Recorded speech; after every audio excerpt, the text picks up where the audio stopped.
Ladies and gentlemen, boys and girls, children of all ages. Doing my best Bret Hart impression, ladies and gentlemen. Help me out, okay? Look, welcome to Season 5, Episode 10 of the phenomenon known to mankind. It's Saturday afternoon's main event.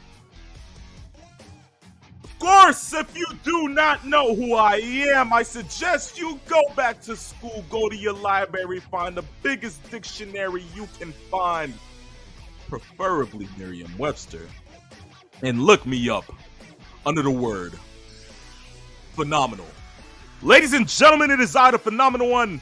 And of course, I am not alone. Why, you may ask? Because I'm joined by my co-host, the one, the only, limousine riding, jet flying, kiss stealing, wheeling dealing, son of a gun, who's not having a hard time holding his alligators down. Now, ladies and gentlemen, without further ado, allow me to introduce you to the Peeps Nate. Give me 2 claps!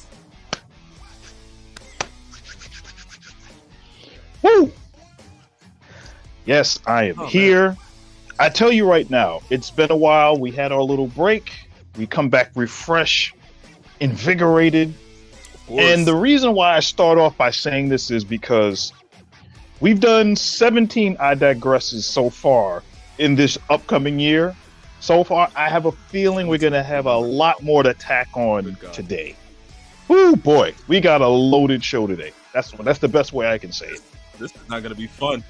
This is going to be fun. Yes. I kid you not. We're already 17 on the yes. year. Jeez.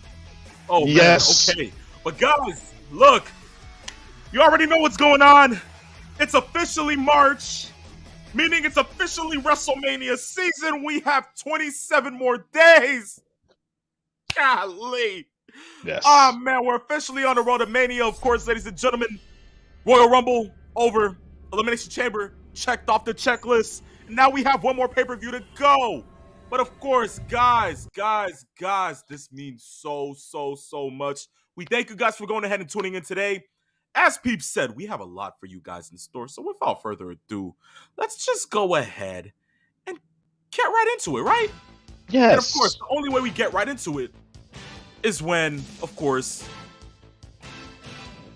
when you hear that, you know it means one thing and one thing only. Ladies and gentlemen, boys and girls, children of all ages, it is time for Fast Track. Let's do it. Of course, Peeps, not a problem. First things first, Ronda Rousey has re-aggravated her stiff arm injury. Oh.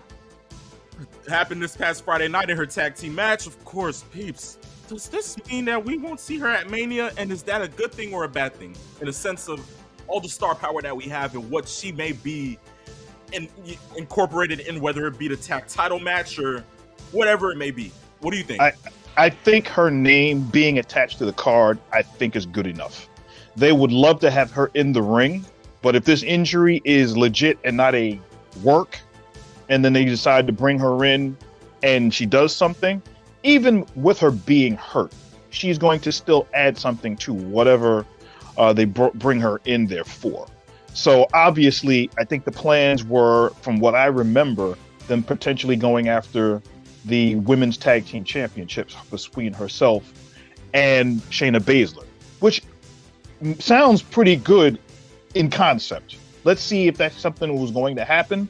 But if this injury is a setback and we don't see her at WrestleMania in the ring working a match, maybe that there's something to it. So we'll find out if that's going to be a detriment to the booking. They already seemingly have a loaded card for both days of WrestleMania.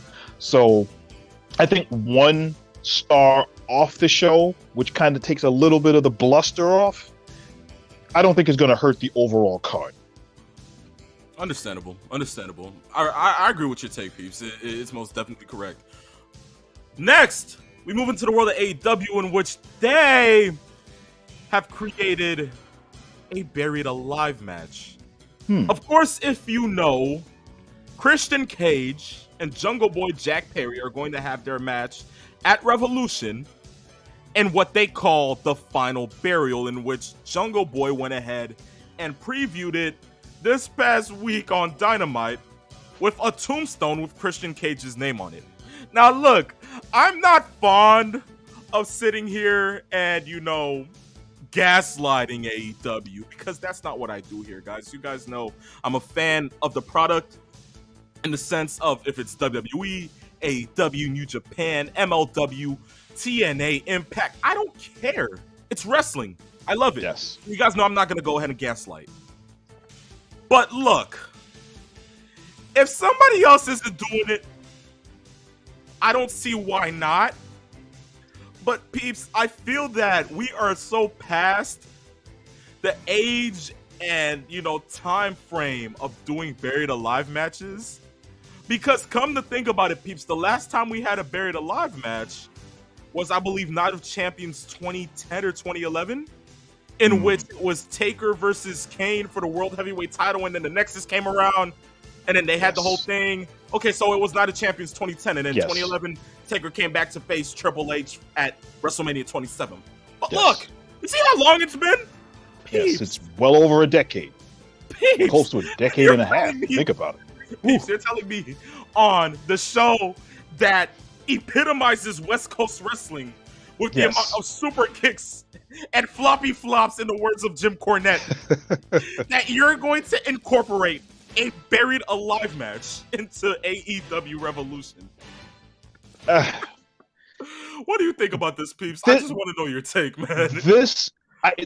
If you said to me the match was called The Final Burial, the first thing I would have probably thought was CM Punk was going to come back and start burying folks that are in the company. That's what I thought was going to be the Final Burial. Zing.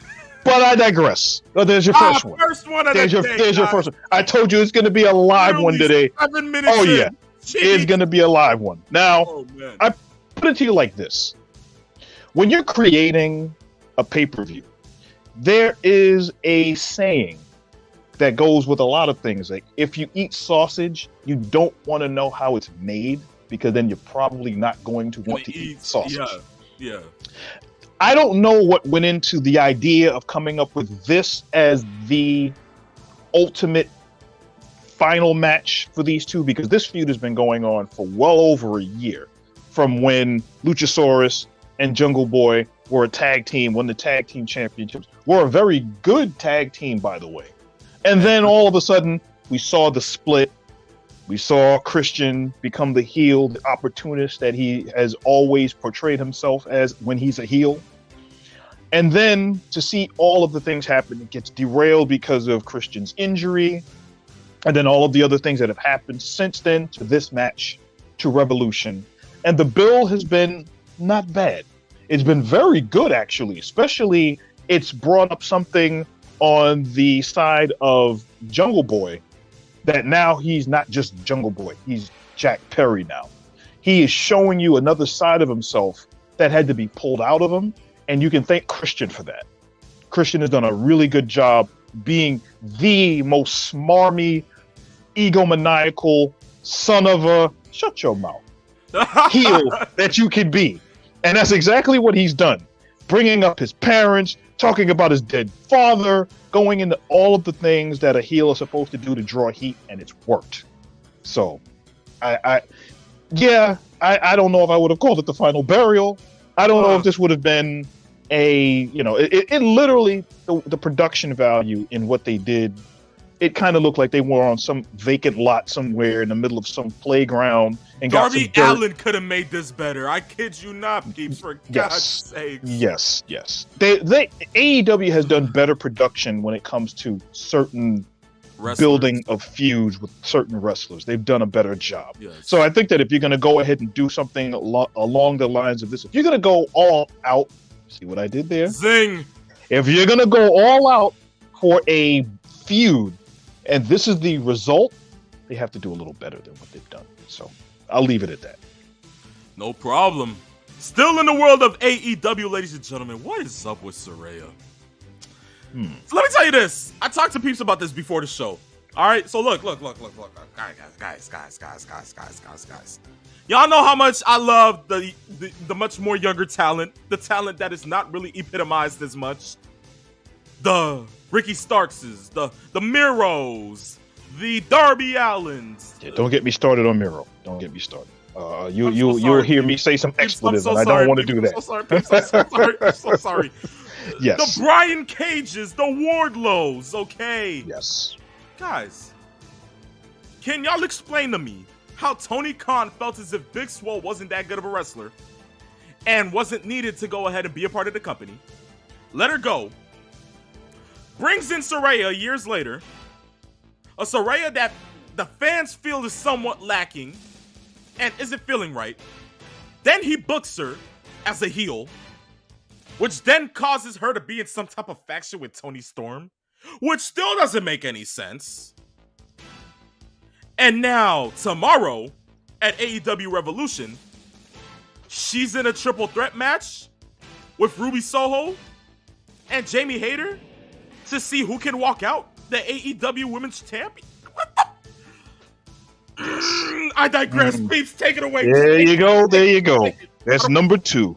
There we go. I told you this was going to be a lively show, so stick with us, folks, because it's going to get even crazier from there. But here's where I think this is where we are with the booking, especially with when it comes to Tony Khan. The idea behind this feud is that Saraya and Tony Khan are outsiders that were not original AEW stars. That they were in the WWE, they didn't get the pushes that they thought that they should have gotten. Obviously, Saraya having the neck injury, feeling that she probably could have wrestled, and then they didn't use her. And then all of the things that happened that kind of led to her release and saying, I'm finally free, etc., etc. So they built this into a feud. Now we know that the feud is going on, and what they plan on doing is, well, why don't we get these two women and go after the gold in the company? And then go ahead and say, you know, I've got this really radical idea. We'll have them as outsiders taking out originals, quote unquote, that are in the company. Make a big feud out of it. The only problem is Saraya, I don't think the fans wanted her as a heel.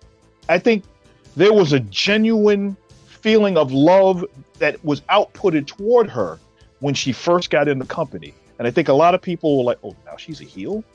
You know, that's kind of heel to some of the things that she said and some of the things that she did. Now that she's a heel, which I think a lot of people say because of the goth look that she naturally portrays, fits her. But at the same time, I don't think the fans want to boo Saraya.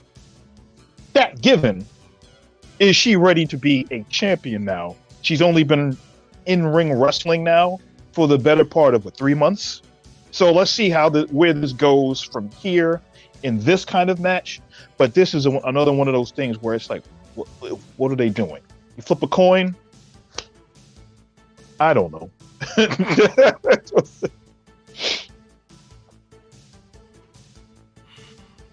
Life as a wrestling fan, ladies and gentlemen. But from there, let's go ahead and get to some more enlightening news in the world of AEW. Adam Cole is coming back to action this month. Just this past week, well, of course, not this week, but the week before, Tony Khan had another major announcement.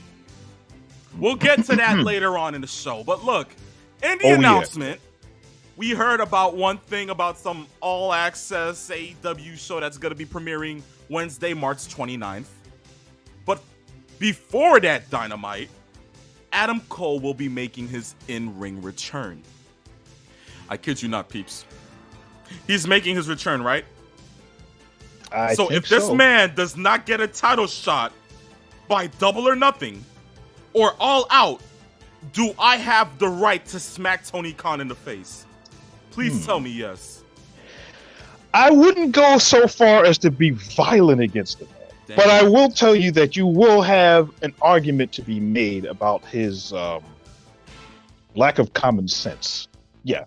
I think that works. We both realize that the only reason why Adam Cole has not had any big pushes is because he came in at a time when all of the main championship feuds were already in the midst of being decided. Yeah. And then soon as a couple of them started to dissipate, he got hurt. And then he came back, and then he got hurt again with the concussion. So the last meaningful things that we saw with Adam Cole was the Owen Hart Memorial Tournament that they did, where they gave him a nice, gorgeous-looking belt. But he hasn't really done much since. And we're going back, June? That was back during Forbidden Door. So it's been roughly 6 months since we've seen him in a ring. I think it's good to see him back in the ring. They used the announcement to help that out. I'm going to talk more about that later on in the show. Oh boy, am I going to talk more about that on the show. Oh man, but I think the fan is just happy that Adam Cole is back, of course, in a ring, being able to do what he does best, and I think he's going to be a face this time. That's kind of how he's being portrayed since Bebe. Yes. So let's see how far this goes. But I think what they're trying to do is kind of position him as a face, and then we'll go from there. Of course.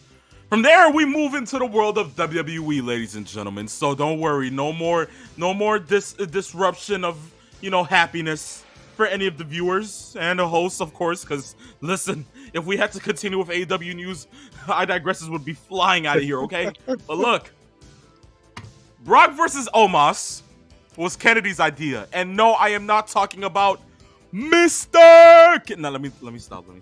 Yeah. Guys, I'm so sorry. I think there's a cat floating around outside that lost its eardrums. That's the ruthless aggression in me. I'm so sorry. Yes. But yeah. Go figure. Forget about it. Oh man. But yes, it was Kennedy's idea in terms of Vincent Kennedy McMahon, and now you're saying, oh my gosh, does this mean he has creative power again? You mean VKM? The Voodoo Kin Mafia? They were there? Oh my goodness. I know who you're speaking of. Yes. It was him. And I'm not talking about Carmelo. I'm not talking about Carmelo Hayes. It was him. It's me, Austin. It was me all along, Austin. Yes. Yeah. Wow. We feared at some point Vince was going to probably put a little bit of influence somewhere. I have my theory also later in the show that I'm going to talk about. Please don't, peeps, because next thing you know it's going to be a bad theory, and next thing you know it comes to fruition. Yeah. Please, peeps. But I'll stick mostly to this particular topic. Gotcha. I think Brock versus Omos, it has Vince written all over it. Vince loves a matchup or two where you have the irresistible force meeting the immovable object and putting them in a ring and having them bumping into each other like a super collider. He loves that kind of stuff. Whether it's a singles match or a tag team where you have two big wrestlers or two big tag teams go against and beat each other senseless and show strength and fortitude and toughness, all of those things. That's a Vince McMahon staple. He's been doing it for as long as he's been booking and promoting. So if that influence is there from him, you can tell of all the matches that are starting to look like they're going to be ready for WrestleMania, this looks like the one that has the most Vince McMahon fingerprints all over it. Yeah. So I'll leave it at that.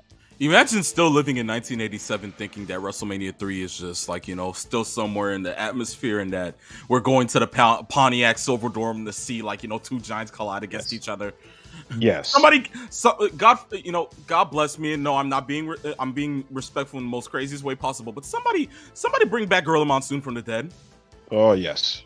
Please call a match for God's sakes. Because what the heck, really, Vince? Jeez, man. Yes. Oh, I still, and this is how I grade. And maybe that's just me. I grade every WrestleMania that I watch based on two factors. The main event factor, as far as the main story crafted around the main event, and then the one match, the show stealing match, and that whole idea behind Steamboat and Savage. And I compare every WrestleMania based on that criteria, and then the third part of it becomes the attendance atmosphere. How does the stage look? How do the fans look? The lighting, that kind of thing. All of those in one big package, that's what I usually like to compare every WrestleMania that I see to. And I tell you right now, that's going to be in Hollywood. They have to do on par with what they did last year. I mean, it has to be A1. It has to be A1. It has to be. Most definitely. I mean, we have a lot to look forward to. And I mean, the builds for most of the matches and everything, it's great. But one of the builds and one of the things that I didn't see coming happened this past Monday. And now we're looking to see if this person is actually going to be having a match at Mania. And if they are, I mean, God's sakes, God bless me. Ladies and gentlemen, imagine Bayley receiving 100% Stratusfaction.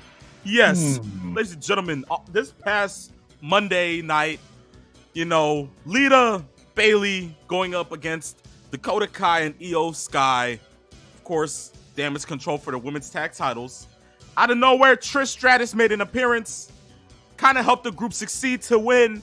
And now, of course, yes, Bayley and, Becky and Lita are your new tag champions. While now Trish is somewhat in the mix between all of this. Now, we know that there's going to be a chance that the women's titles do get defended at Mania. But Trish? I mean, Beebs, if I'm just being for real, she looked A1. She looked like she could go another match. Listen, if it's coming down to me, if you're going to tell me Trish versus Bayley is going to happen at WrestleMania, sign me up. I'm all for it. Because it looks like both of them are in perfect shape. Of course, Bayley needs one match to go ahead and, drastically help her feel great. Of course, and, her first good singles match back from injury, because, of course, she wasn't at last year's Mania. And in Los Angeles on top of that, and have it be Trish? Yes. Trish, I mean, you can't rewrite this any other way. So for me, I would love to see this happen. How about yourself, Peeps? I think if you're looking at star power for a match, obviously Bayley's got to be on the card, because let's really be honest. If you're looking at the entire faction of Damage Control, it's kind of hard to have a premium tier faction if the leader of your faction never seems to either wrestle or win matches. Exactly. So you got to have somebody that's going to be there, that's going to, even if they have Trish win the match, she's got to be in there with somebody that is either at or maybe slightly above her level. Now, I'm not saying right now Trish is above Bayley's level skill-wise, because Trish has been formally retired for quite some time. But not to say that Trish probably still couldn't get in the ring and have a pretty good match here and there. So we're going to have that to the side. Now, the build to this whole thing irks me in this fact that a couple of things that happened, which is going to tie into my opinion of Raw, shouldn't have happened, but then did happen, that should have happened at WrestleMania. And you'll understand where I'm coming from when I talk about that later on as well. So there's your tease.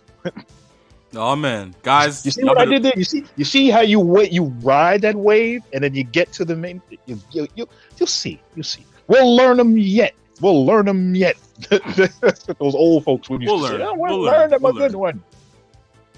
But look, guys, last but not least, to end off Fast Track, we didn't get to this, of course, because we were on break, but Elimination Chamber was golden. Now look. Oh, yes. I'll say this. The main event, cinema, once more. incorporating Sami Zayn's wife within the whole match and having, her go ahead and hit the "He loved you." Peeps, I felt like I was watching Titanic through wrestling. That's how great it felt. But the men's chamber match, I mean, good God. They sold me. I kid you not, peeps, because I was so looking forward to Montez winning that. The way that oh my gosh.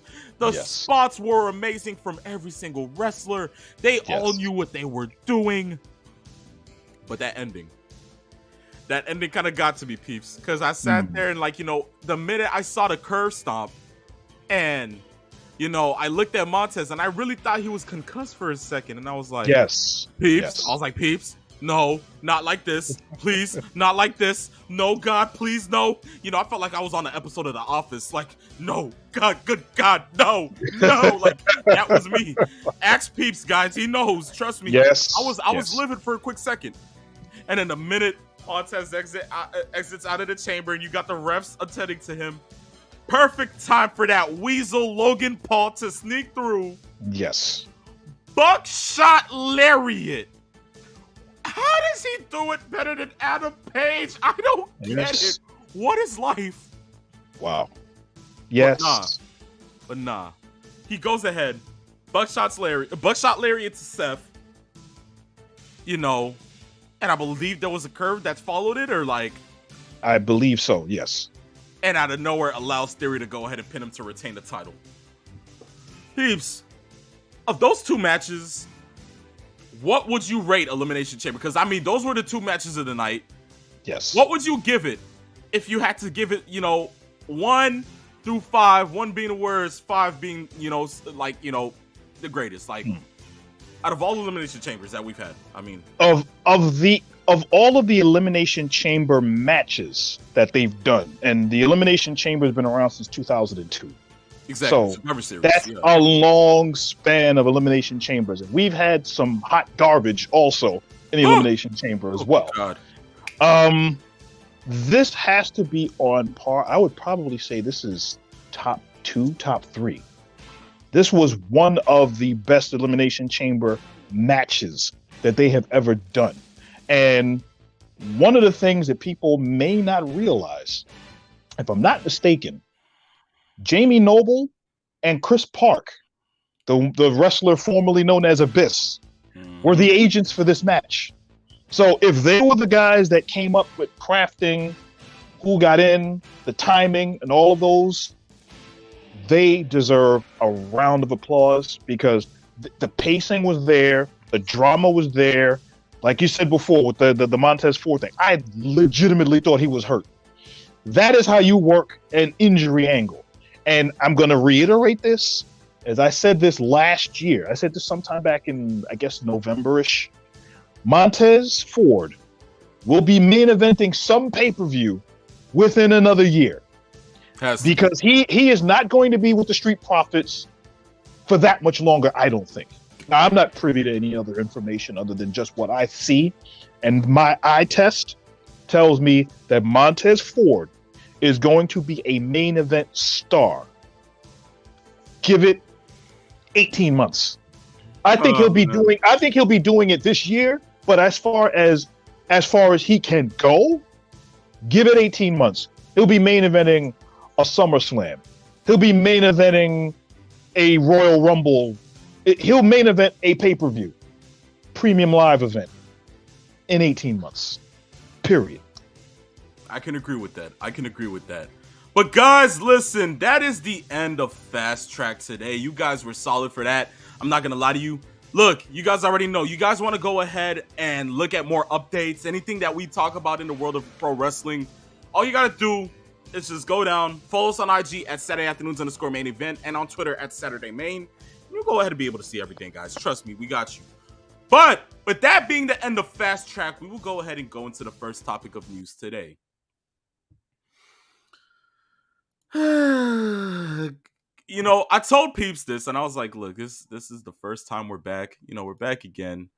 We're doing this, we're having fun with it. This is what we do. This is our element, our domain.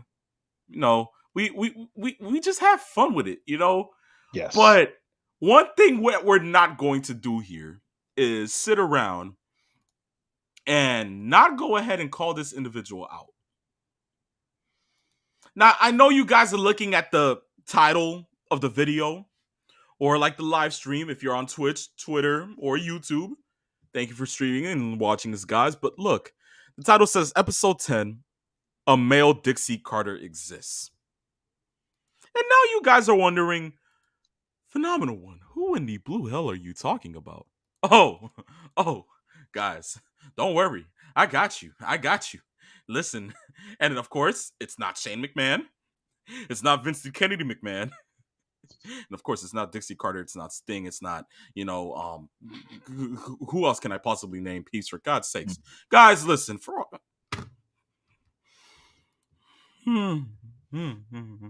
That man right there. And I use that picture perfectly fine because this is what we deal with on a weekly basis. Tony Aloysius Khan, right? yeah, you got it, peeps. Tony Khan has to be stopped. Now look, here's what I'm going to tell y'all. As I said earlier in Fast Track, 2 weeks back, we had to go ahead and sit here and wonder for a whole week, what is Tony Khan's major announcement? And you notice that he does that a lot. Who else used to do that a lot, peeps? Dixie Carter. Mm-hmm. And did those major announcements always turn out to be blockbuster or major? Not necessarily. Okay, so to sit here and hear about a major announcement and to wait until Tony Khan actually comes on television and says that it's an all backstage access type of show where you get a deeper look at the wrestlers. Something that you could have easily put into a press release like he usually does and sends it out through Twitter, through AEW's Twitter, his Twitter, Instagram. But because you know that when you say major announcement, it can possibly mean anything. A new signing, a new face, somebody being added to the commentary team, probably, women's tag titles now. The possibilities are endless, guys. But no. You go ahead and you do that just so you can get a little bit of extra ratings to continue to pull your show by. Now, the next time you do it, I'm not going to go ahead and tune in for no major announcement. I'll just wait to see what it is on Twitter. I won't watch because I think I'm taking Or time at out. least you will be watching the show, but you won't be watching the show for the announcement. You'll just watch the show to watch the show. The announcement will just happen. It'll just happen. Nobody will no longer care. Now, hearing about Adam Cole going ahead and being back, okay, that was good for me because, of course, guys, you guys know that I'm an Adam Cole mark. That kind of sucked to say, guys. Don't take it that way, but I Adam Cole is literally my favorite wrestler. You guys know this, but for God's sakes, peeps, with this, okay, and then knowing that we talked about this 2 weeks back, where Tony has been on the money with saying that WWE's doing this, they're doing that. They're trying to go ahead and meddle in my company, trying to take my wrestlers, trying to go ahead and make them breach their contracts. This, that, the third. Oh, I have a partnership with this, that, nah. Making the same exact face that he's making right here in the picture, ladies and gentlemen. So, peeps, let me ask you a question. When does this end? You notice, what do you physically see on your screen that I am doing right now? When I stroke my goatee, you notice some words that are about to come out. Mm-hmm. I've been sitting on this for a little bit. And we know, first of all, this is the one thing that we have noticed, and I have friends of mine that watch our show and have noticed also that we haven't really talked a lot about AEW in the same reverence that we once did, say, 6 months ago. And part of that is because the product has suffered. A lot of it, and this is something that you really can't deny, a lot of it came from the removal of CM Punk. Anything CM Punk related did so much business for AEW as a product in the mind share of the wrestling fans, both the hardcore fans, as well as those that were on the cusp of, I'd like to see that wrestling show. I remember that CM Punk guy. He was in that other wrestling company. And then you have those really hardcore fans that are going to watch a show irregardless, but have left because they don't see CM Punk anymore. So now we have the juxtaposition that Tony Khan is in, where he has to figure out how I'm going to stave off ratings drops and figure out what my actual ratings base is. The ratings base tends to be, we've talked about this before, between 750,000 viewers on the average low end, and on the average high end could probably go to about 1,000,001, maybe 1,000,002. That's kind of the ballpark figure that you're going for on average, with good and bad, and in some instances it can be very high, other instances can be really low. To use this tactic to sell an announcement that was so lackluster harmed the ratings, because the ratings dropped after that announcement came out there. Yeah. Like you just stated, that announcement could have been made at any point. That could have been a press release earlier in the week. And I can understand what they could have had Tony Schiavone in a small vignette talk about that. This is the wrestling equivalent to the sequel to Roads to the Top, if you want to think about it in that sense. For those that might not have seen it, this was that documentary series that AEW did. They put all of their production money and production time into, that AEW Dynamite was the lead into. And then Cody Rhodes and his wife Brandy were showing the behind the scenes of AEW production and what he was doing and all those kinds of things. So that makes sense. You're going to kind of add more content to the channels that are there and move it forward. Okay, I can live with that. They were in the process of doing a second season when Cody left the company. So, hey, it is what it is. I'll digress on that one. There's a third one. It is the pen. Now, if you're going to use Adam Cole's announcement of him being back on TV, healthy, fine. Let him go in the ring and announce that. Let him do a promo. You do a vignette, those kinds of things, and you make a big, big statement. Big announcement by Adam Cole about his health. What's going to happen? Is he going to wrestle? Those kinds of things. He's going to be back to wrestle.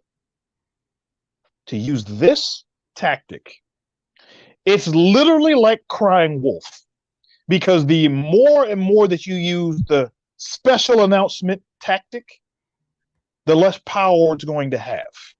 And eventually is going to happen is you're going to say there's a special announcement. Well, what is a special announcement? Tony Khan is giving away pens. Show up to the show. We'll give you a free AEW pen. Really? Is this where we're at now?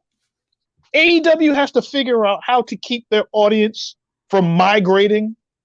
So they're going to give you the special announcement, all of the other things. I've said this a million times before. Tony Khan has spread himself way too thin by doing way too much, booking AEW, AEW Dark, AEW Dark Elevation, and Ring of Honor. And he's going to need to find a happy mediary to kind of get himself away from certain things and kind of streamline the focus elsewhere. If Tony Khan wants to go ahead and say, I'm going to book for Dynamite, but I'm going to have a couple of other people to bounce things off of, cool. Doing the same with Dark Elevation to build younger guys that don't get on camera much, fine. Or just regular AEW Dark for the people that don't get used, and then maybe put that AEW All Atlantic Championship as the main championship on one of those shows and then cross promote it. This person is the best champion we have. The only way you're going to see him is on Dark or on Dark Elevation. He's going to defend the championship against a high quality person and then bring him up on Dynamite every so often. That works. But to use that tactic reeks of desperation. And he's going to do this at the wrong time over and over again. And people that were expecting a Forbidden Door announcement, all they got was something else. And you know what that was, peeps? Scat. There you go. Strife, chaos. Like I said, I write it down. I have it as a mantra. Strife, chaos, angst, and turmoil. Hear that, guys? That's what I call scat. That's my that is what I give the wrestling business in instances where nonsense and foolishness are at the top. That's what happens. You get scat. There you go. There you go. But from there, guys, listen, this marks the end of the first half of Saturday afternoon's main event. When we come back, we will go ahead and get right into the questions. Of course, Dodgy, I see your comment, man. I see your comment. It's funny he said this. He's like, it's so funny you call Tony a male Dixie. I've called him that for a long time. See, I'm not alone, peeps. I'm really not alone. I'm starting to see that.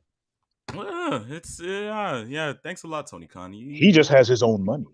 And I think that's the scarier part. Exactly. Dixie had Panda Energy money and money from her dad. Tony's got his own money. So he's got a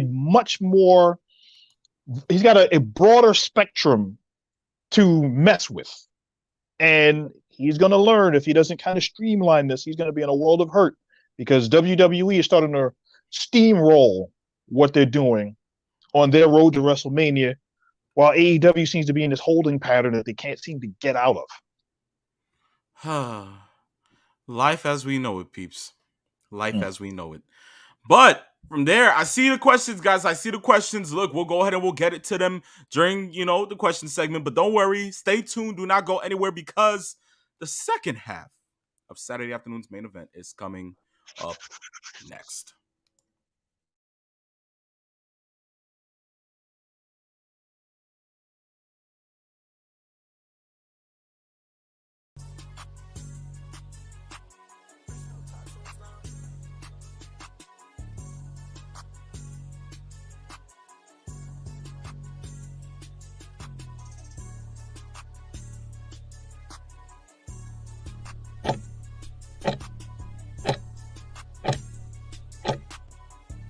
Ladies and gentlemen, boys and girls, children of all ages, welcome back to the second half of Saturday afternoon's main event. Look, guys. Here's the thing. Okay, so these questions, I enjoy them. I love them. Guys, you already know how this be. You want to go ahead and send in a question? All you got to do is one thing and one thing only. DM us down on our Instagram at Saturday afternoons_main event. Just DM us the question, guys. It will be featured on the next episode of the show. Trust me, you got my word. There we go, Vanna Black doing it. Peeps for you guys, ladies and gentlemen. Peeps has been so wonderful. Peeps, you're so kind, man. Appreciate you, man. Yes, anytime. Of course. And the first question goes to Master Sean 007. Welcome, man. He says, greetings, gentlemen. I would like to talk about AEW. Do you think that Tony Khan regrets that statement he made a few years ago about his company not needing a developmental faculty? Watching his product shows otherwise. And do you think that the talent is being hurt by not wrestling 300 plus days a year like the previous generation of wrestlers? Keep up the great work. The show is superb. Thank you. Thank you, Mr. Sean 007. Yes. Now, Peeps, do you want to go ahead and take this question first? Since, what do you want me to take it since you literally... You go ahead first, and then you go first, and then I'll give you my opinion on that and break it down with the first two questions. You hit it with the first one. You go right on ahead. Okay. So, with this, guys, look, for me, Master Sean 007, I feel that he does regret it in some way, shape, or form. Because, truth be told, while all of this was happening, Of course, many of the different wrestlers that may have had the funds to produce one went ahead and produced a wrestling school. Of course, one being then executive, vice president, I believe, another EVP, Cody Rhodes, had the Nightmare Factory, in which he allowed some wrestlers to go ahead and hit the developmental scene. And if he felt as if they were right to go ahead and come up, he would go ahead and send them over to AEW, in which they would have dark matches. And from there, if Tony felt that this was the right move for business, he would go ahead and include them. A good name, so to say, would be Anthony Ogogo, but God forbid, we all know how that turned out. I digress. There goes the fourth one. That's number 4. There we go, peeps. There we go once again. But yes, of course, because you need developmental. Because I mean, if anything, you have all these different names, and you think just going ahead and putting it on your great value, watered down version of WWE Superstars, the main event, you're going ahead and you're making the case of, they're being in development. We're gonna go ahead and work towards going ahead and having them on the main roster. When truth be told, peeps, if we're being for real, the same people that are on AEW television right now are the same people that were being pushed literally during its genesis. You have Britt Baker, you have Hater for some sec, you have Adam Page, you have the Young Bucks. I mean, literally, peeps, Moxley. Not to say that I hate any of these names, but it's just like it's the same people. Yes. There is no developmental. You're telling me we're going off the same product and nothing is being changed from that. There has to be developmental in that sec. And thinking that the talent is heard by not wrestling 300 plus days a year. I mean, for God's sakes, guys. And this is why I think he's implementing that whole house show type of thing. Because I guess he feels that they could go ahead and make a little bit more money from that, and that other people will want to go ahead and come through and watch the shows. But still, will it gain traction? Will people actually want to go ahead and see it? Because I mean, if people are already not wanting to tune in because you're making stupid announcements, what makes you think they're going to want to go ahead and tune in on a house show? If it's not significant like it was back in the old territory days, where if WWF were to have a house show, the title could have easily changed hands on that house show, and they would have talked about it on the next episode of their major, trademark, weekly episodic TV show. But guys, times have changed. And I mean, literally, that would go ahead and make the game so much crazier, because if he were to do that, now people will be like, oh, so anything is deemed to happen. It's not like they're going to go ahead and keep the title like we usually think. Exactly. The title can change hands. So I can understand why he implemented that, but that's the game changer. If you literally make it the type of thing where the house show is perceived as, listen, it is like any other regular show. A title match can happen and the title can change hands. Unpredictability. That's what we need in professional wrestling. That's the fuel that can go ahead and get Tony Khan's rocket to run. If he doesn't have unpredictability, if he doesn't have edge in his shows, what makes you think we're going to want to sit there if it's just literally the same old BS that you've been pulling from the beginning? So that's, to me, yes, it hurts by not having 300, shows 300 plus days a year. It seems like they're going to be changing that. But listen, of course he's regretting not having developmental. Who in their right minds wouldn't regret not having developmental for AEW? You're signing people, and it's not like you're using them on television. You're having them on dark, and you think that hurt. Man, peeps, I digress. You take it away. Fifth one of the Well, there you go. You got number 5. I told you this was going to be a lively show. Okay. I had to look this up. This is the reason why I was kind of going back and forth. I had to pull up my tablet, to check something out here. AEW, as of today, has on their roster over 100, close to 100. If you're looking at between the AEW roster and the Ring of Honor roster, all contracted wrestlers within the company, those they do independent bookings and come back and show up on the multitude of their shows. 194 wrestlers. This is between Ring of Honor, The show that they have on Dynamite for Rampage, Dark, and Dark Elevation. So you're going to tell me, obviously you're not going to use over 100 wrestlers at any one point on any given basis. But you're going to tell me that you don't have a certain amount of wrestlers that you can't say are, this is the way that we're going to build guys that we don't use on Rampage or on Dynamite. We have a can't miss prospect that you can only see on Dark. Promote the hell out of it. Talk about the person. Show them what they're going to do. Show them what they can do. Show them the buzz. All of the stuff that you hear from the other websites that have been watching this person or this tag team or this faction create all kinds of chaos, et cetera, et cetera, et cetera. And then you hear about, oh, they're doing all of these things and they're making all of this noise. Then at some point, bring them up. Make noise on Dynamite. Make noise on Rampage. Start jumping people. Not necessarily as a faction, NWO, Horseman, something along those lines. But something that brings a buzz to the product that the people can actually grasp on. And you hit on a perfect point that I was going to illustrate also.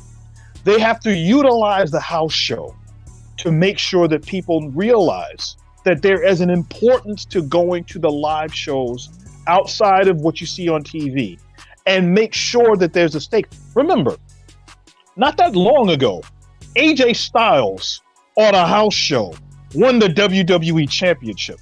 AJ Styles on a house show won the United States Championship. Those kinds of things don't happen in AEW. When was the last time you heard, well, we were in Chattanooga, Tennessee, and the AEW Tag Team Championships changed hands at a house show away from Dynamite, and we're going to talk to the new champion and find out what happened on Dynamite or on Rampage? When was the last time you heard that? You don't. Why? Because Tony Khan is of the Eric Bischoff mindset, is that everything is ratings driven.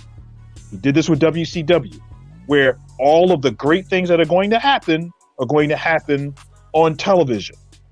And with all of these wrestlers that are there, I'm sure Tony Khan now is probably starting to regret not having some kind of training camp, some kind of wrestling school where you have some of these younger guys that can learn, because a lot of them probably have either come from other independent promotions or maybe came from another WWE, they didn't get used.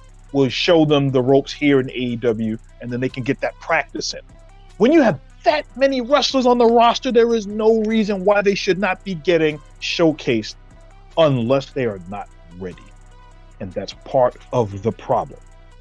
Now, the second part of that question, if you can pull it back up, and I want to try to answer that second part. I got you. And do you think that the talent is being hurt by not, well, first, there we go. Do you think Tony Khan regrets that statement he made a few years ago about his company not needing a developmental faculty? Yes, they need a developmental facility in the sense that they need to have, what the WWE has is Full Sail. And they can go ahead and go to the Performance Center. And as for those that have seen what the Performance Center looks like, one of the gymnasiums that they have on the grounds is a gigantic room that has something like 8 wrestling rings in it. And you can have any number of wrestlers learning, okay, this is where you're going to be learning how to use the ropes. This is the one where you're going to learn submission holds. This is the way you're going to learn how to pace yourself. This is how you're going to learn how to do finishers. You can hit on that kind of training and get these guys ready for when they get in the ring. Or if they aren't ready, they can train in the facility to make sure that they are in tip-top condition so that they can go ahead and do that. Now, that's not to say that they aren't doing that amongst themselves, but you don't hear about that. And the problem that Tony Khan has with this is that he books like a fan would. If you were to give yourself or myself $10 million, let's sign a bunch of wrestlers, let's do some storylines, and let's get it going. But I don't know what the heck I'm doing or talking about. I don't know what it's like to pace. I don't know what it's like to build a story. I don't know what it's like to get a particular wrestler over because the fans want to see this person over and then be in tune to that. And then different promotion. If you're not in tune with that, you're just nothing more than a fan with a lot of money in a wrestling TV deal. And that's the danger that Tony Khan runs with the way he's been doing this right now. There are certain aspects of AEW that have always been good and that haven't changed a whole lot. But there are a lot of things that have either plateaued or have flatlined. And that he needs to kind of get back into, this was not working. Let's get back to what I think is working and stick with it. And if you stay with it in a particular tone, in a particular way, then you can get something going within your product to make it better. No one that I know of is a wrestling fan that obviously outside of us, because we look at everything just about. But the average wrestling fan that looks at the WWE isn't really looking at AEW. And that's kind of something that AEW should embrace. Because if you are the complete antithesis of WWE, book that way, market that way, show everybody that that's what this is. We are counterculture, completely opposite of the WWE. And I don't mean a whole bunch of cursing and a whole lot of blood, because I think a lot of people kind of get tired of Moxley bleeding every week. It's become a Simpsons couch gag, Oh, tune in next week when we see Mox bleed. Even on the show that Mox wasn't on, he was bleeding. So, yeah. Yeah, that should tell you enough. But from there, we go to the next question, and that one comes from... a joke for you. Mox's blood is all elite. Have a giant, have a giant blood like a blood bank with a little drip on it. Just say that's all elite. There you go. I just marketed for you. Put it on a T-shirt and sell it. That one is free, Tony.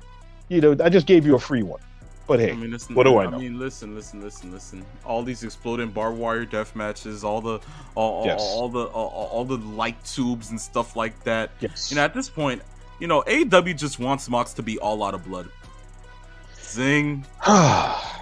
See what I did there? You know what? Let me just, guys. Yes. Yeah, I digress. We digress. There you go. Oh man. From there, we go to the next question, and this one comes from Hot Rod. He said this early. He said, question of the day. Who do you think should main event night one at Mania? Flair versus Ripley, Bianca versus Asuka, or Usos versus KO and Sami Zayn? And as far as you can remember, what's your biggest letdown at Mania? Peeps, you take care of this question first, because I gotta think about the second one. Okay. I already know my answer for the first one. Let's see what you think. Question. Okay, the first one is either Bianca versus Asuka or the Usos and KO. Okay. I firmly believe that one of the women's championship matches should main event day one. Without question. It has to be. Because I think the expectation is that one of those two women's matches is going to tear the house down. That's the expectation. Bianca, who has now main evented, I believe, 2 WrestleManias or 1 WrestleMania. She main evented WrestleMania last year on day one. The year before. And it shows you what kind of draw that main event spot is on day one. Yeah. But you also have the mindset of, if you're going to book a main event, the main event is supposed to either close out a feud or make the people go home happy. One of the two. If you do the Usos versus KO and Sami Zayn for the tag team championship, and they win the belts, the place would, I think the earth's crust would crack. I think the fans would lose their ever-loving minds. And I think that would be one of those things that you say, they went home happy. They've got something to look forward to on day 2. And because the Usos must have lost their championships, how is that going to play out with the tribal chief? That's something that can be built in. I don't know if that's what they're doing. If they are, which we kind of think that's where they're headed, it works. As far as a letdown at WrestleMania, the one letdown that actually comes to my mind is one of the Roman Reigns versus Brock Lesnar main events. Because they main evented. I'm thinking you're thinking WrestleMania 34? Yes. Louisiana? Yeah. Where the fans booed them both vociferously. I can't remember a main event for a major pay-per-view where the fans were so irate at the fact that you would have the audacity to book this match for WrestleMania. That's the idea. That's the vibe that I got, where they were literally chanting expletives in great anger towards both Roman and Brock Lesnar. So that would probably be it, because you sat down, and this was before they started doing 2-night WrestleManias. You sat down for 4.5 hours to get that match, and the fans did not care. That is a letdown. You do never want to go to a WrestleMania and be disappointed in any match. But the main event? No. Of course. Okay, so for me, to answer this question, I'd have to say Flair and Ripley. Night 1 of WrestleMania. Flair versus Ripley, that sells it for me. And not to throw nothing on Bianca or Asuka, because it's the EST. And of course, it's the murder clown. For God's sakes, I'd love to see that. The Ripley match is a better match of the two, as far as I'm concerned. Exactly, because right now this is like, we remember when Ripley first, faced Charlotte at WrestleMania. Yes. For the NXT title. And which should never have happened, as far as I'm concerned. That goes without saying. Who you telling? And I remember even talking to you about this later, when we got in contact, that match was so sad to sit there and see that Ripley didn't go ahead and take the W there, which then led to her being built as some type of weak wrestler to go ahead and lose to Charlotte Flair, when literally your theme song says this is your brutality. Like, what happened? Yes. And now it's a full circle moment where now it's literally like she's back in her zone, and a little much more gothic and demonic. Yes. And now Charlotte has the title, and she just won the Rumble. So now, of course, I remember even with her winning the Rumble, I said to myself, now it makes sense. This is going to work perfectly. Ripley, Charlotte, Ripley gets a revenge. Yeah. And of course, not only is it revenge, but now it's once more her spot main eventing a WrestleMania for the title, in which she was so ready to have that against Charlotte when Mania was going to go to Tampa. But of course, that didn't happen because of the pandemic. So now that the chance arises, oh yes, give Ripley the shot, because I know for a fact that match is going to deliver as a main event. I kid you not. And if anything, you can have Bianca Asuka night 2, and KO and Sammy versus the Usos for the titles. That can co-main event night 1. Yeah. But the real main event has to be Ripley versus Flair. Yes. That's just me. Guaranteed. And I think that when you watch Rhea in ring, she has traits in her in-ring work that you just cannot teach. Yes. She is as gifted as somebody like Barry Windham, because Rhea is a bigger woman, and she has a a muscular physique, which then goes and ties into a lot of the things that she can do. She has spacing in the ring. She has movement and awareness of where the ropes are, how to turn on, how to turn off, how to get the crowd, where to go to the camera, when to back off, when to turn the heat on. There are certain small nuances within a Rhea Ripley match that you are treated to on a weekly basis that you just cannot teach. You either just have it or you don't. And she is, without question, right now, as far as I'm concerned, the best women's wrestler on the roster. Period. And that's my opinion. And this isn't to disrespect Bianca or Asuka. or anybody else. But as far as I'm concerned, Rhea is right now, she's at the cusp of being great. She's almost there. And I think this match she has to come out of, and that has to be the main event of day one. I see.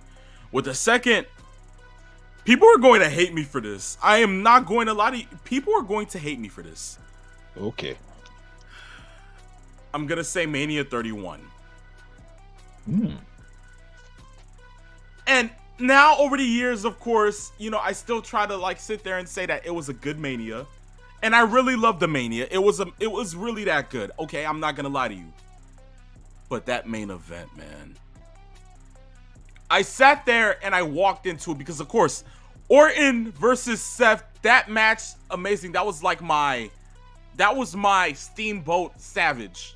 Because even towards the end with that RKO, yes. I sat there and I was like, okay, yeah, this is like, okay, yeah, this is what Mania is going to be.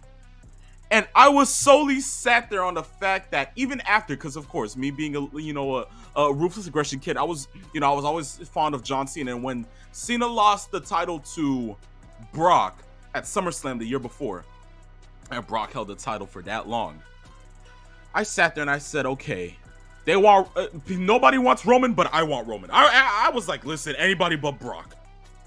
But I was so sold on the fact that Roman was going to walk into Levi's Stadium and walk out champion. And then that night, when Brock hit that F5, and I was waiting for a pin or somebody to get up, and then I heard Seth's theme, and I was like, no. I said, no. Yeah. Not like this. No, not like this. Not like this. And went in, tried to go for a stomp, misses, almost gets F5, Reigns spears Brock, and then somehow Rollins lands on his feet, the curve stomp, 1, 2, 3, dead smack in the middle of the ring, Seth Rollins is champion. I never turned off the TV so quick in my life and went to bed. That was hurtful, I kid you not. Of course, as I look back on it, it was best for business. I can't believe I'm actually coining that term, but it was best for business. And later on, Rollins, Reigns got his comeuppance, and even though that Mania sucked even more with that match, but I digress. I don't know if that's 6th, 7th, 8th. I really that's don't number know. 7. Look at that. Look at God. Good grief. But I believe I'm going to look at this, but I believe we're at 24 right now for the year. Yes, we're not that far off from the actual single day record, as we've done 11 in one day. We're not that far off. 2-4 like Kobe, ladies and gentlemen. 2-4 like Kobe. But if that answers your question, Hot Rod, we thank you for going ahead and giving out that question. Appreciate you. Dodgy says this. Everyone is complaining about the prospect of the Lashley versus Bray match at Mania. I think this match as the first of an incredible stable versus stable all-out war. At WrestleMania, we're going to get an absolute beatdown of Lashley with Bray and the rest of his family. WrestleMania, we will get the big reveal. Lashley will have to admit that he's completely outnumbered. Lashley will swallow his pride and rejoin the Hurt Business. This will be a huge stable warfare between the Wyatt Six and the Hurt Business. Now, shoot. Peeps, I don't know about you, but me, reading that,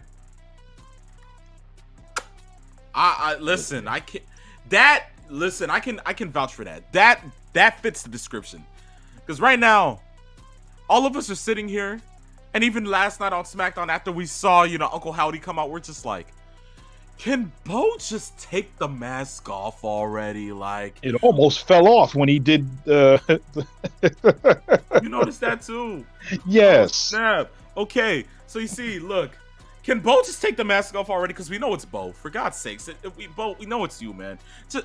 At this point, yes, Mania, we get the big reveal, and that will be amazing. Because oh my gosh, the pop that we will get knowing that Bo's behind that mask. Oh man, but. Oh, wow. Look at this. Dodgy says Uncle Howdy ain't Bo. Bo has long hair and a huge beard now. Huh. So if it's not Bo, Yeah, for God's sakes, who can it possibly be? Because I mean, if anything, I really sat there and thought to myself, it's Bo. Peeps, I mean, we sat there and really said to ourselves that it has to be Bo. I mean, It's come on, IRS. It's IRS. I can't. Oh, yes. Peeps.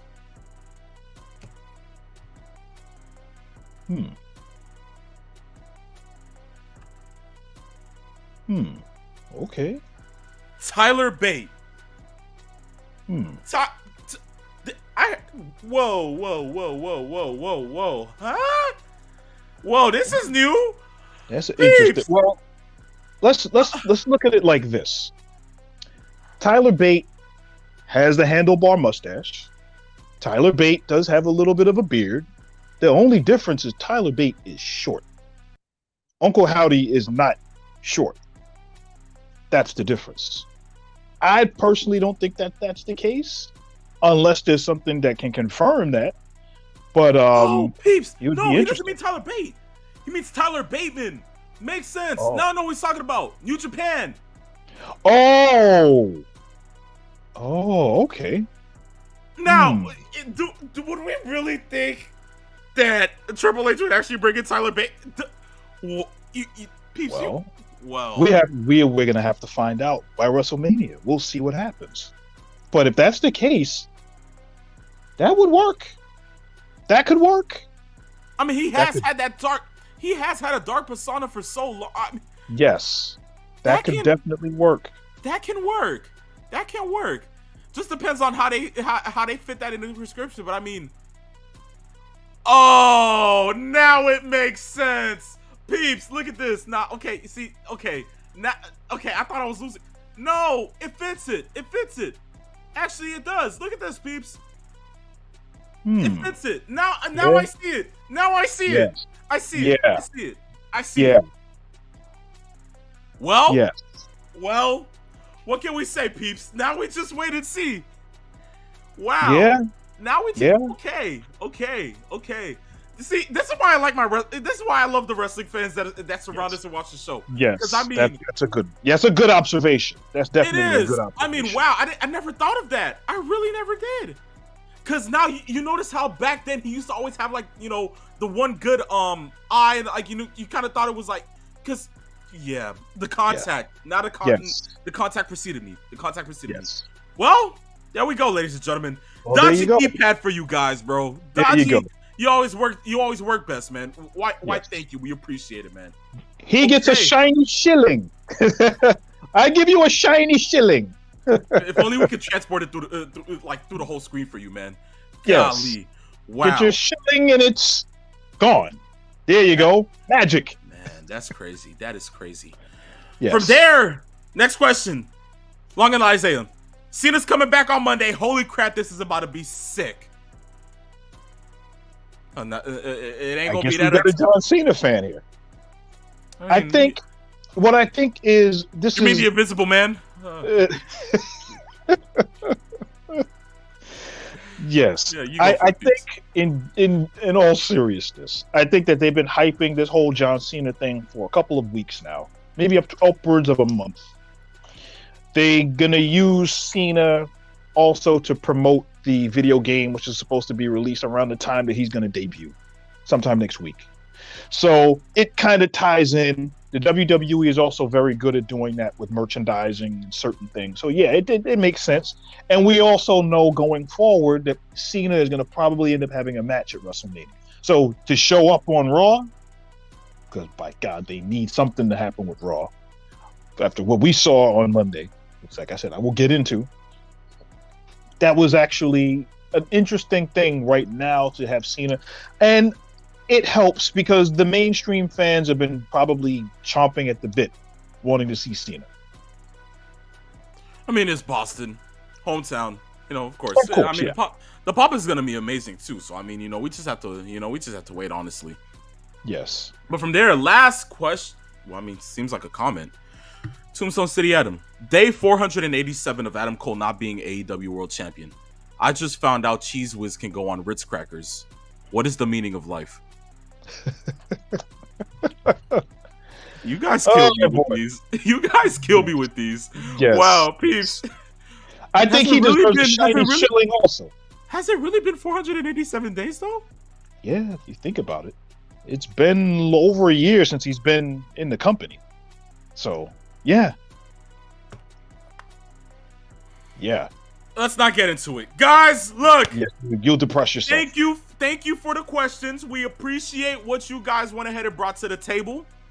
Look, as always, you guys want to send in a question, all you got to do, DM us at Saturday Afternoons _main event on Instagram, and it will be featured on the next episode of the show. There you go, peeps. Vanna White, there you go. Perfectly fine. But guys, thank you for these questions. And now we go ahead and move on to the final topic of today's show. Think that we finally got to it. Roman versus Cody.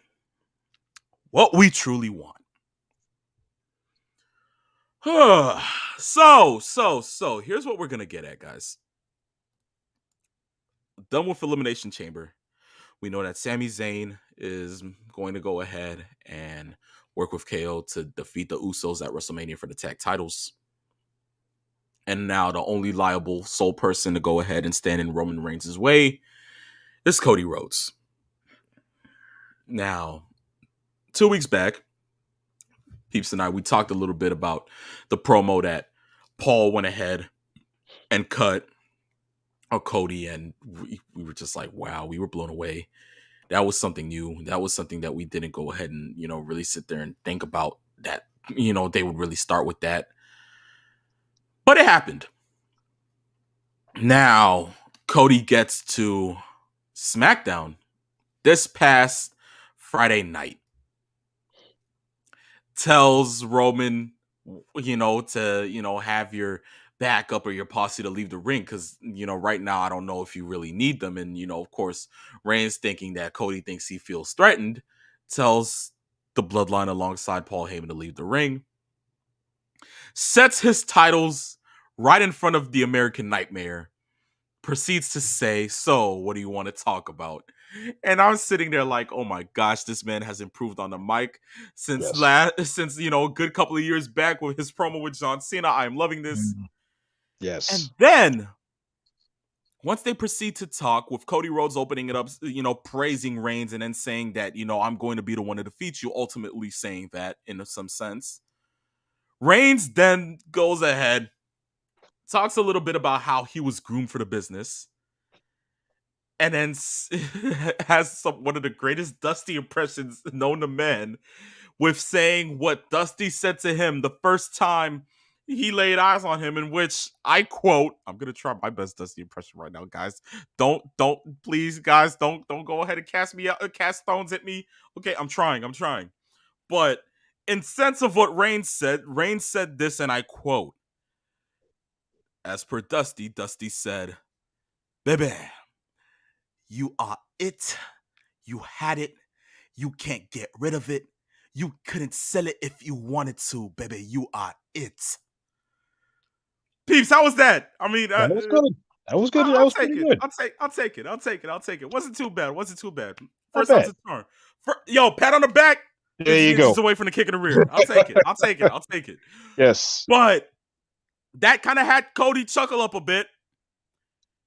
And then Roman says, your father taught me a lot about how to go ahead and, be around WrestleMania main events and, winning these titles and being in these spots.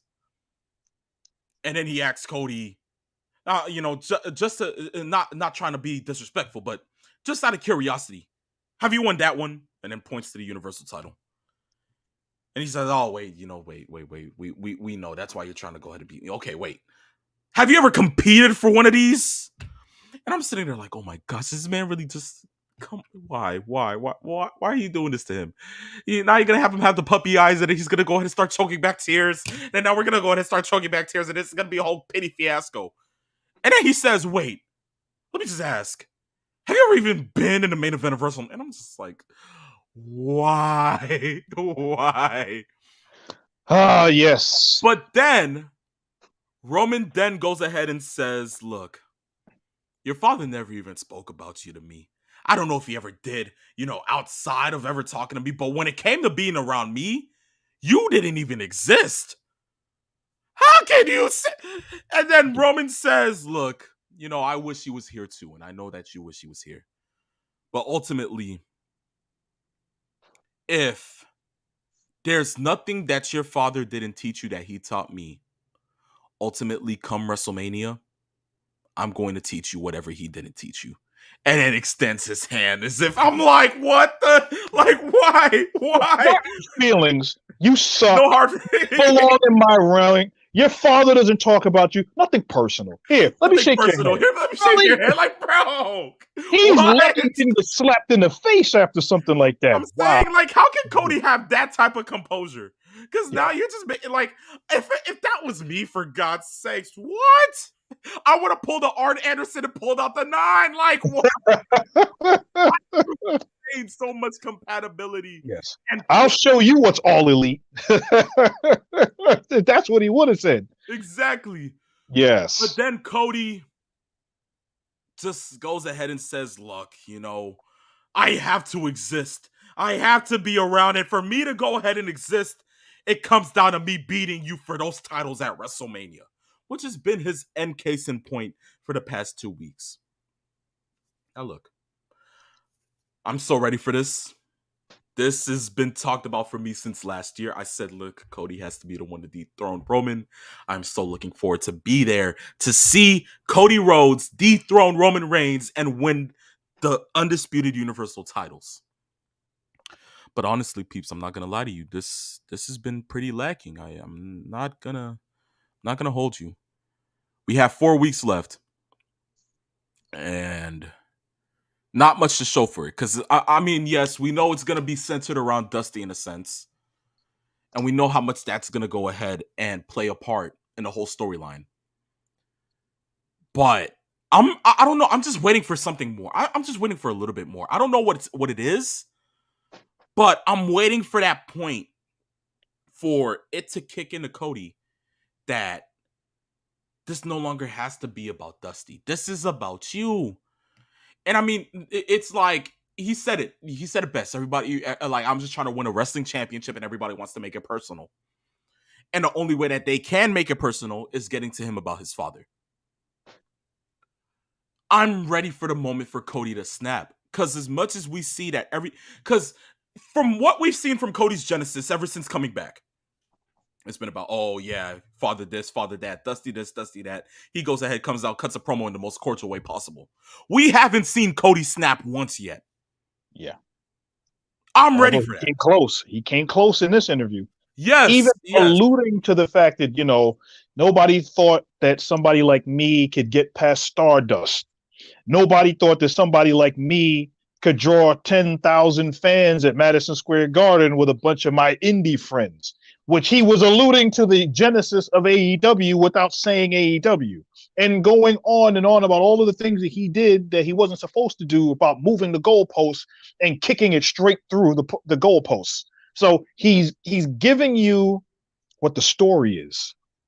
He's giving you the tunnel vision, but at the same time, he's giving you the focus while Roman is giving you all of the extracurricular stuff from the outside. Oh, let's talk about your father.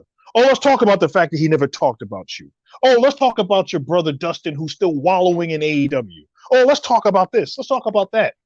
And it's Cody's chance for himself, but framing it in the spirit of his father, which makes perfect sense.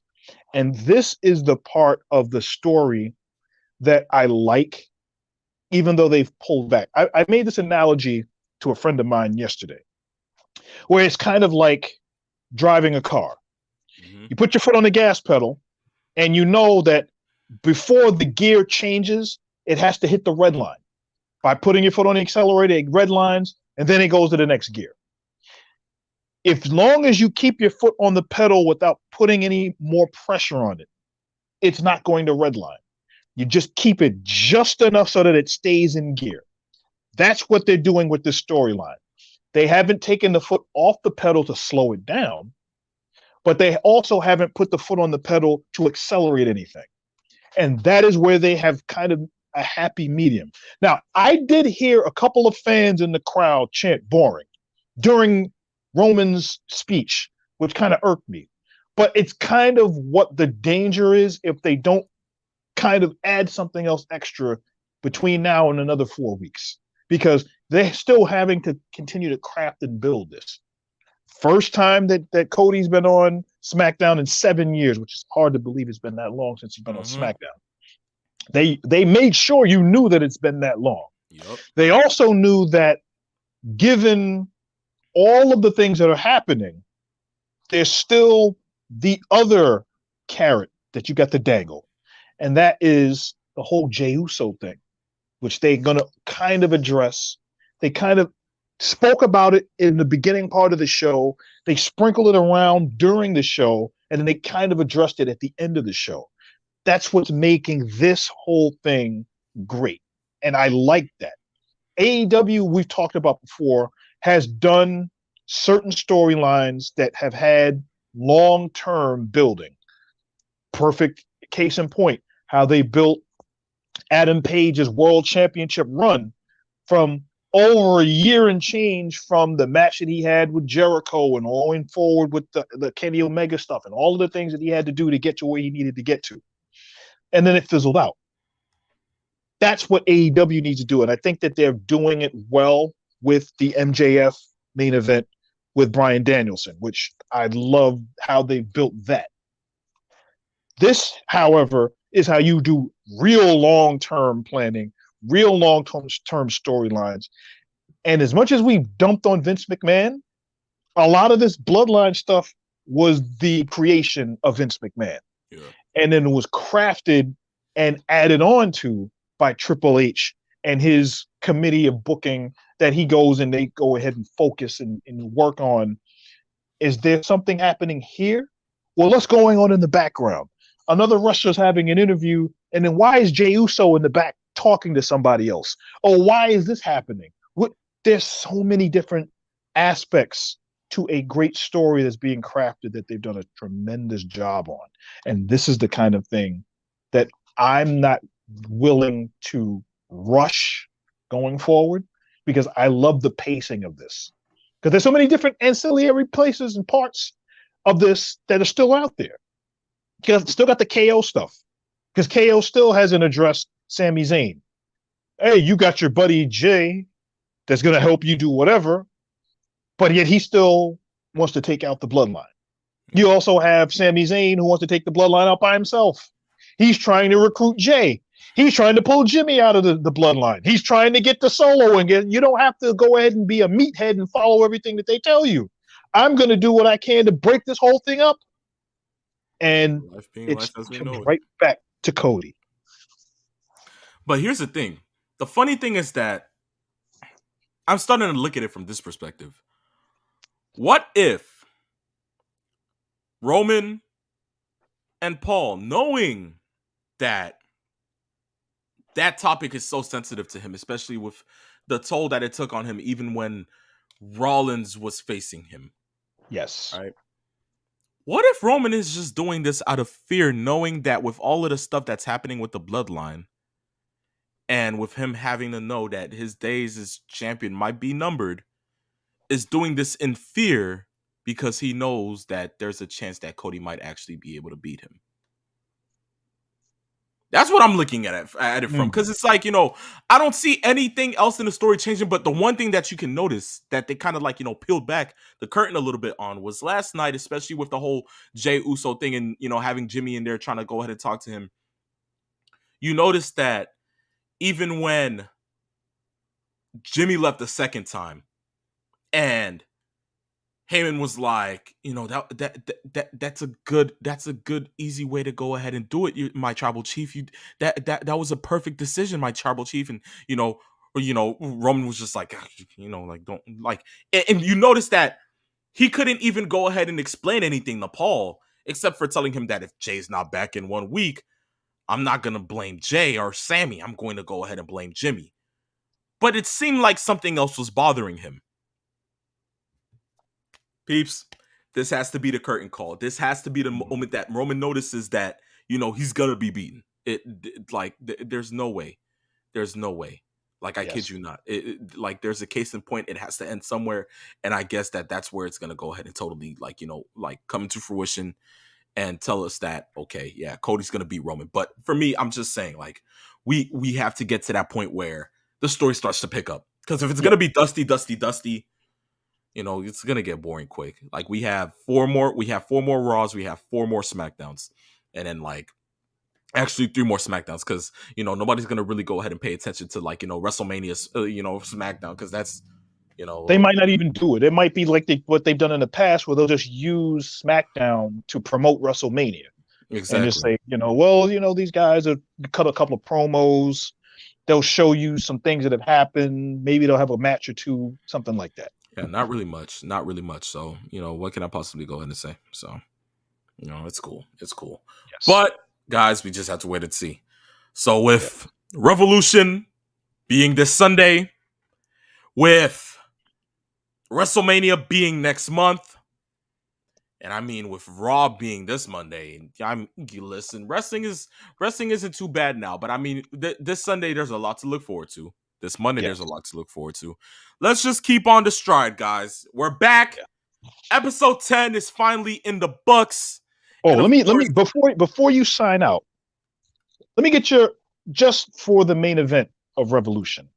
What do you think is going to happen between MJF and Bryan Danielson? If there's one thing I'll tell you guys, it's that you have 60 minutes. Bryan Danielson, you're gonna go ahead and put it right down the middle for me. The heel in me wants to say MJF so bad.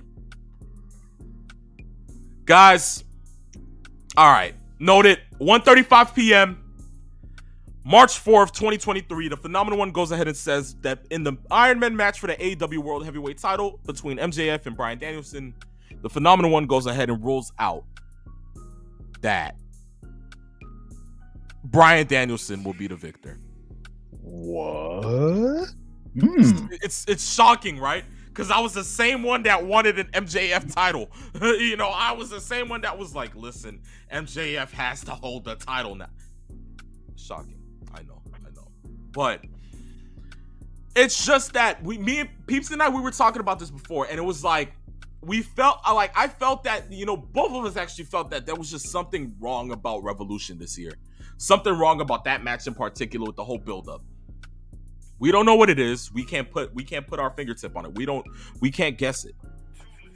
And for me, I just feel like with it being so off, something's gonna go ahead and give. And something tells me it's not gonna be MJF holding the title. He might get it back in some way, shape, or form. They might go to sudden death, who knows? And Bryan comes out the winner. We'll just have to wait and see, but honestly, for me, I just think Danielson comes out the winner.